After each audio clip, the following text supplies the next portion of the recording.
নারীদের অংশগ্রহণকে তো নির্বাচন কমিশনের মাধ্যমে একটা আইন করে দিয়েছিল যে বিএনপি আওয়ামী লীগ থেকে শুরু করে বড় দলগুলোর কমিটিতে ন্যূনতম যেগুলো নিবন্ধিত দল হতে চায় 33% সদস্য মহিলা থাকতে হবে।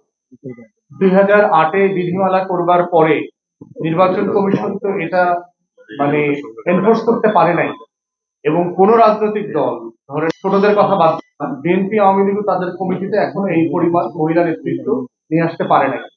এবং এই জন্য যেটা করেছে দেখবেন, দুই দল থেকে শুরু করে অধিকাংশ দলের পক্ষ থেকে বারবার বলা হয়েছে যে এটা করবার ব্যাপারে আমরা চেষ্টা চলমান রাখবো, মানে এটা বাধ্যতামূলক না করে আপনি সুপারিশ হিসাবে দেন রাজনৈতিক দলগুলোর উপর, এবং এইটা সুপারিশ আকারে আছে এবং চলছে।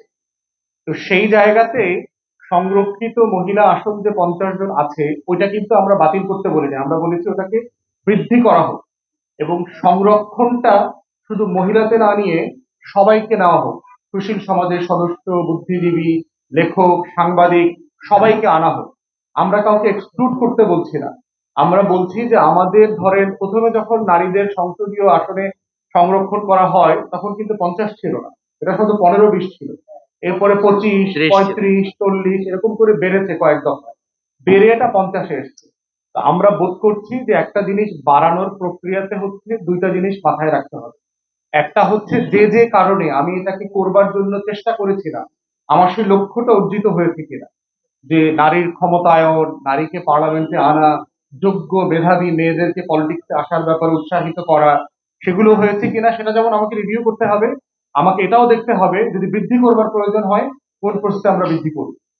তো সেই জায়গায় আমরা বোধ করছি যে এই আলাদা পার্লামেন্ট না করে, আলাদা সংরক্ষিত নির্বাচন না করে, বরং এই সংরক্ষণটা 100 করে দেওয়া দরকার, নারীদের পাশাপাশি সবাইকে নেওয়া দরকার।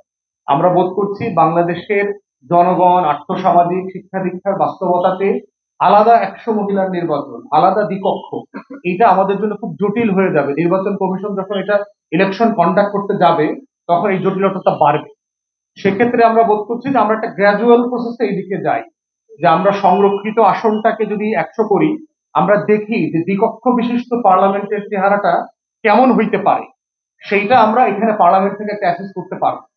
তখন যদি প্রয়োজন হয় দুইটা পার্লামেন্ট হয়ে যাওয়ার পরে যে হ্যাঁ, এখানে যারা বিভিন্ন রাজনৈতিক দল থেকে এসছেন, তারা সংরক্ষিত আসনে এসছেন, বিভিন্ন শ্রেণী পেশার মানুষ, তারা আসলে কেমন পারফর্ম করছেন সংসদে, তো আমরা মনে হয় আসলে একটা পরিপক্কভাবে একটা দ্বিকক্ষ করতে পারি, তখন আমরা এটা করব। তো আমরা হুট করে এত বড় পরিবর্তনে না গিয়ে আমরা একটা গ্র্যাজুয়াল প্রসেসের মধ্য দিয়ে এই পরিবর্তনটা দেখতে চাই। এজন্যই আমাদের প্রস্তাবনার ভিতরে দুই কক্ষের একটা সম্মিলন ছিল।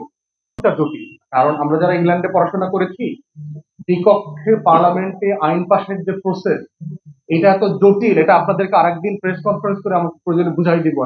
এটা এত জটিল যে ব্রিটেনের মতো পার্লামেন্টে প্রধানমন্ত্রী আইন পাশ হয় না, বছরের পর বছর, 3 বছর, 6 বছর, 7 বছর ধরে আইন ডেডলক হয়ে আছে। তো এই জটিলতা আমরা জানি বলে বুঝতেছি যে বাংলাদেশে এটা প্র্যাকটিক্যাল হবে না, এই জন্য এই জটিলতাটা অ্যাডভান্স প্রিয়াম করতে পারছি। দ্বিতীয়ত, ইলেকশন প্রসেসটা ফেয়ার হবে না এই জায়গাগুলোতে, কারণ দলগুলো যাদেরকে মনোনয়ন দেয়, এই প্রসেসে যেটা হবে দ্বিকক্ষ বিশিষ্ট পার্লামেন্টটা পুনর্বাসন কেন্দ্রে পরিণত হবে। আপনারা জানেন যে একটা আসনে বড় বড় রাজনৈতিক দলের 5 জন, 7 জন, 10 জন এমপি হইতে চায় একজন একটা আসনে। তখন রাজনৈতিক দলগুলো যেটা করবে যে আমার হাতে তো 100 আছে, রিজার্ভ আছে, আমি একজনকে নিম্ন কক্ষে দিব আর 2 নির্বাচন করে দেব। থার্ড যেটা হবে, এই দ্বিকক্ষে আপনার পেশাজীবী সংগঠনগুলোর মাধ্যমে আমার প্রত্যেকটা প্রতিষ্ঠান এত বেশি পলিউটেড হবে, ডাক্তার, ইঞ্জিনিয়ার, আইনজীবী, প্রত্যেকটা প্রতিষ্ঠান থেকে যখন আপনি নাগরিক সমাজের প্রতিনিধি আনতে চাইবেন, তখন আসলে আমার নাগরিক সমাজ বিলুপ্ত হয়ে যায় বাংলাদেশে। বাংলাদেশে কোনো শিক্ষিত সিভিল সোসাইটি থাকবে না, যেভাবে আওয়ামী লীগ গত 16 বছরে বাংলাদেশে নিরপেক্ষ জিনিস বলতে সবকিছু মুছে দিয়েছে। তাই আমরা রাষ্ট্রের স্বার্থে বোধ করি যে নাগরিক সমাজের স্বাধীনতা থাকতে হবে। তাকে যদি আপনি পার্লামেন্টে আনেন, সে তো দলের পক্ষ হয়ে কথা বলতে হবে তখন তাকে।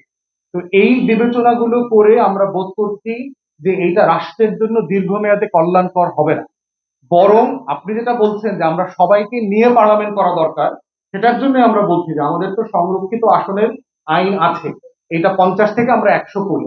আমরা দেখি দুইটা পার্লামেন্টকে মূল্যায়ন করে যে এটা কিভাবে ফাংশন করে, রাজনৈতিক দলগুলো যোগ্য মানুষদেরকে এখানে সংরক্ষিত আসনে দিচ্ছে কিনা, রাজনৈতিক দলগুলো বিভিন্ন শ্রেণী পেশার মেধাবী মানুষদেরকে আনছে কিনা সংসদে।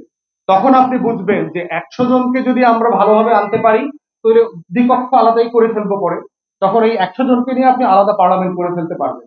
কিন্তু এই মুহূর্তে এটা আমাদের জন্য আইন প্রক্রিয়া এবং সার্বিক বিবেচনায় অনেক জটিল হয়ে যাবে। এটা আমাদের অভিজ্ঞতা থেকে এটা আমরা বোধ করছি। তারপরও আমরা বোধ করি যে রাজনৈতিক দলের জায়গা থেকে তর্ক, আলাপ, বিতর্ক এটা চলবে। আরো বেটার আর্গুমেন্ট আমরা চাই। আমাদের থেকেও যদি অন্য কারো আরো পাওয়ারফুল বেটার আর্গুমেন্ট থাকে, অবশ্যই সেটা আমরা বিবেচনা করব। যে কোনো যৌক্তিক সিদ্ধান্ত, যৌক্তিক তর্ক দেশের স্বার্থে, দলের স্বার্থে, বাংলাদেশের স্বার্থে আমরা মেনে নেব। এই ব্যাপারে আমরা খুবই উন্মুক্ত।